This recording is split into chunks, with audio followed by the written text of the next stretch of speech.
नमस्कार बंधुगण, आज भिडटी बिछा राशि प्रत्येक व्यक्ति जीवन सबुठ बड़ मोड़ हो पारे। बंधुगण, आसंता एप्रिल 20 रु जून 15 यही 56 दिन आपण भाग्य एमिति एक परिवर्तन आने को जाऊँगी जहाँ आपण केबे भी कल्पना कर नथिबे। आपण राशि चक्र रे एक विराट धनजोग सृष्टि होउछि। हुए तो आपणकर अटकी टंका फेरी आसीबो किंबा व्यवसाय रे एमिति एक सुजोग मिलिबो जहाँ आपणक आर्थिक अवस्था को संपूर्ण बदलाई देबो। किंतु एही खुशी खबर भितर एक भयंकर सत्य मध्य लुचि रहिछि। ग्रह मानकर एक विशेष स्थिति चेतावनी देउछि जे एही समय मध्यरे जदि आपण गोटिए भूल करंती तेबे हाथ को आसुथुवा राजलक्ष्मी पाखरु फेरी जिवे एवं आपण एक बड़ विपद रे पड़ी पारंती। सही भूलटी कौन, केउं समय रे आपण को सबुठु अधिक सावधान रहिबा को पड़िबो एवं केमिति आपण एई धनजोगर संपूर्ण लाभ उठाई परिबे ताहा मु आजिर एई विशेष वीडियो रे प्रमाण सह बुझाइबी। वीडियोटी को शेष पर्यंत निश्चय देखंतु। जदि आपण चैनल रे नुआ अछंती चैनल को सब्सक्राइब करंतु। जदि आपण जगन्नाथंकर प्रकृत भक्त ताहले कमेंट रे जय जगन्नाथ निश्चय लिखंतु। बंधुगण, ज्योतिष शास्त्र कौनसी अंधविश्वास नुहे। यह होची आकाशमंडल रे घुरुथिबा ग्रह मानकर गणित। बिछा राशि पाई एही एप्रिल रु जून मध्य 3टी बड़ परिवर्तन होबाकू जाउछि जहाँ आपणक जीवन को प्रभावित करिवो। बृहस्पति गोचर कौन रही सबुठ बड़ सत होउछि देवगुरु बृहस्पति मे मासरे तांकर राशि परिवर्तन करिवे। बिछा राशि पाई बृहस्पति हेउचंती पंचम एवं द्वितीय भावर अधिपति। जेतेबेले से वृष राशि बाहरी मिथुन राशि को प्रवेश करिवे जून 2 तारिख रे सेतेबेले आपणकर भाग्य स्थान उपरे तांकर शुभ दृष्टि पड़िबो। एईटा ही सही समय जेतेबेले आपणकर अटकी थिबा काम हठात गतिशील हबो। मंगलंकर प्रभाव कौन रही। बिछा राशि अधिपति होउचंदी मंगल। एही समय मध्यरे मंगल तांकर स्थिति बदलाई आपणको अदम्य साहस देबे।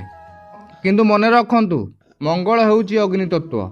जदि आपण निजर राग उपर निमंत्रण रखिबे नाही तेबे यही शक्ति आपण को काम बिगाड़ी दे पारे।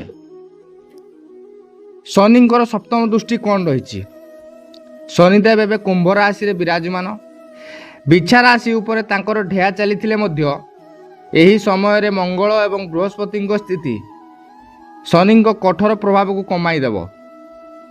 जहा हेउची शनि आपण को परिश्रम कराइबे किंतु बृहस्पति आपण को तार उचित फल देवे। बंधुगण, एबे आसंतु जानिबा सेही विषय रे जहाँ पाई आपण अपेक्षा करिसंती, अर्थात आपण को रोजगार एवं चाकरी विषय रे। बिछा राशि पाई एप्रिल 20 रु जून 15 मध्य रे धन आसीबार 3टी बड़ मार्ग फिटिबा को जाउछि। अटकी थिबा धनर प्राप्ति। जदि आपणकर कौनसी टंका बहुत दिन रु कोउठी अटकी रहिछि किंबा केही धार नै आपण को फेराउ नाहंती तेबे 56 दिन मध्य से टंका फेरिबार प्रबल संभावना अछि। विशेषकर मे मास मध्य भागरे बृहस्पति शुभ दृष्टि जोगु आपण को आर्थिक सहायता मिलिबो। कैरियर रे नुआ सुजोग कौन रहिबो। जेउ माने चाकरी खोजुचंती किंबा प्रमोशन अपेक्षा रे अछंती सेमानंको पई एई समय बहुत भलो। बिछा राशि व्यक्ति को हठात कौनसी बड़ प्रोजेक्ट किंबा दायित्व मिल पारे। जदि आपण व्यवसाय करुचंती तेबे कौनसी नुआ डील फाइनल होई पारे जहाँ आपण को दीर्घकालीन लाभ देव। पैतृक संपत्ति और जमीबाड़ी विषय कौन रही। मंगलक प्रभाव जोगु जदि आपणकर कौनसी जमी बिक्री करने को चाहूतिले किंबा संपत्ति विवाद चलीथिला तेबे एही समय रे तार समाधान हेबो। जून 15 पूर्वर आपण कौनसी बड़ निवेश करिवार सुजोग पाइबे। मने रखंतु ଧନ ଯୋଗର ମାନେ ଏହା ନୁହେଁ ଯେ ଆପଣଙ୍କ ଘରେ ଶୋଇ ରହିଲେ ବି ଟଙ୍କା ମିଳିବ। ଏହାର ମାନେ ହେଉଛି ଆପଣଙ୍କ ପରିଶ୍ରମକୁ ଏବେ ଭାଗ୍ୟର ସାଥ ମିଳିବ। ତେଣୁ ଅଳସୁଆ ହୁଅନ୍ତୁ ନାହିଁ। ଏବେ ଆସନ୍ତୁ ସେହି ବିଷୟରେ କଥା ହେବା, ଯାହା ପାଇଁ ମୁଁ ଭିଡ଼ିଓ ଆରମ୍ଭରୁ ଆପଣଙ୍କୁ ସାବଧାନ କରିଥିଲି। ବିଛା ରାଶି ପାଇଁ ଧନ ଯୋଗ ତ ଅଛି, କିନ୍ତୁ ଗୋଟିଏ ଭୁଲ ଆପଣଙ୍କୁ ରାଜାରୁ ଭିକାରୀ କରିଦେଇପାରେ। ସେହି ଭୁଲଟି ହେଉଛି ଅନ୍ଧବିଶ୍ୱାସରେ ଟଙ୍କା କାରବାର ଏବଂ ନିଜ ଗୁପ୍ତ କଥା ପ୍ରକଟ କରିବା। କାହିଁକି ଏହା ବିପଜ୍ଜନକ ଅଟେ? ବିଛା ରାଶିର ଅଧିପତି ମଙ୍ଗଳ ଏହି ସମୟରେ ଏମିତି ଏକ ସ୍ଥିତିରେ ରହିବେ ଯାହା ଆପଣଙ୍କୁ ବହୁତ ଭାବପ୍ରବଣ କରିଦେବ। ଆପଣ ଭାବିବେ ସବୁ ଲୋକ ଆପଣଙ୍କର ନିଜର, କିନ୍ତୁ ମନେ ରଖନ୍ତୁ ଏହି ଏପ୍ରିଲରୁ ଜୁନ୍ ମଧ୍ୟରେ ଆପଣଙ୍କର କୌଣସି ଜଣେ ଅତି ନିଜର ଲୋକ ହିଁ ଆପଣଙ୍କୁ ବଡ଼ ଆର୍ଥିକ ଧୋକା ଦେଇପାରେ। ଏହି 3ଟି ଭୁଲ କରନ୍ତୁ ନାହିଁ। ପ୍ରଥମ ଭୁଲ, ଟଙ୍କା ଧାର ଦେବା। ଏହି 56 ଦିନ ମଧ୍ୟରେ କାହାକୁ ବି ଟଙ୍କା ଧାର ଦିଅନ୍ତୁ ନାହିଁ। ଯଦି ଦେଉଛନ୍ତି ତେବେ ଭାବି ନିଅନ୍ତୁ ସେ ଟଙ୍କା ଆଉ ଫେରିବ ନାହିଁ। ଏହା ଆପଣଙ୍କର ସବୁଠୁ ବଡ଼ ଭୁଲ ହେବ। ଦ୍ୱିତୀୟ ଭୁଲ କ'ଣ ରହିଛି? ଗୁପ୍ତ ଶତ୍ରୁଙ୍କୁ ବାଟ ଦେଖାଇବା। ଆପଣଙ୍କ ପାଖକୁ ଧନ ଆସୁଛି କିମ୍ବା ଆପଣଙ୍କର କୌଣସି ନୂଆ କାମ ଆରମ୍ଭ କରୁଛନ୍ତି, ଏହି କଥା ସମସ୍ତଙ୍କୁ କୁହନ୍ତୁ ନାହିଁ। ବିଛା ରାଶିର ଲୋକେ ଖୁସିରେ ସବୁ କଥା କହିଦିଅନ୍ତି, ଆଉ ସେଇଠୁ ହିଁ ଷଡ଼ଯନ୍ତ୍ର ଆରମ୍ଭ ହୋଇଥାଏ। ତୃତୀୟ ଭୁଲ କ'ଣ ରହିଛି? ରାଗରେ ନିଷ୍ପତ୍ତି। ମଙ୍ଗଳଙ୍କ ପ୍ରଭାବରୁ ଆପଣଙ୍କୁ ଶୀଘ୍ର ରାଗ ଆସିପାରେ। କୌଣସି ସମ୍ପର୍କ କିମ୍ବା ଚାକିରିରୁ ରାଗରେ ଛାଡ଼ି ଆସନ୍ତୁ ନାହିଁ, ନହେଲେ ପରେ ବହୁତ ଅନୁତାପ କରିବେ।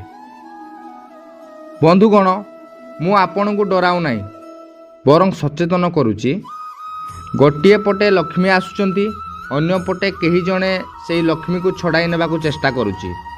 ତେଣୁ ଏହି ସମୟରେ ନିଜ ଆଖି ଏବଂ କାନ ଖୋଲା ରଖନ୍ତୁ।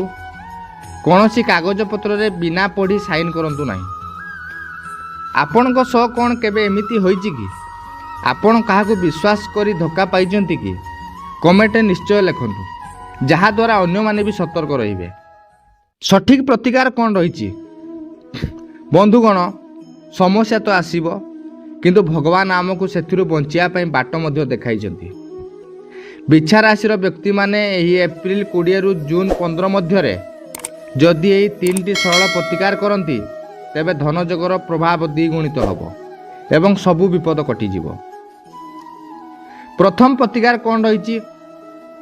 ହନୁମାନଙ୍କ ଶରଣ। ବିଛା ରାଶିର ଅଧିପତି ହେଉଛନ୍ତି ମଙ୍ଗଳ, ଆଉ ମଙ୍ଗଳଙ୍କୁ ଶାନ୍ତ ଓ ଶକ୍ତିଶାଳୀ କରିବା ପାଇଁ ମହାବୀର ହନୁମାନଙ୍କ ଉପାସନା ସବୁଠୁ ଶ୍ରେଷ୍ଠ।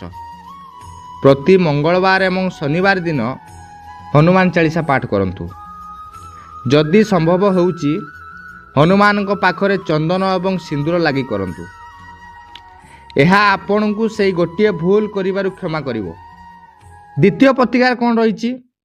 ବୃହସ୍ପତିଙ୍କ ପାଇଁ ହଳଦିଆ ଦାନ। ଧନର କାରକ ବୃହସ୍ପତିଙ୍କୁ ପ୍ରସନ୍ନ କରିବା ପାଇଁ ପ୍ରତି ଗୁରୁବାର ଦିନ ହଳଦିଆ ରଙ୍ଗର ବସ୍ତ୍ର ପିନ୍ଧନ୍ତୁ।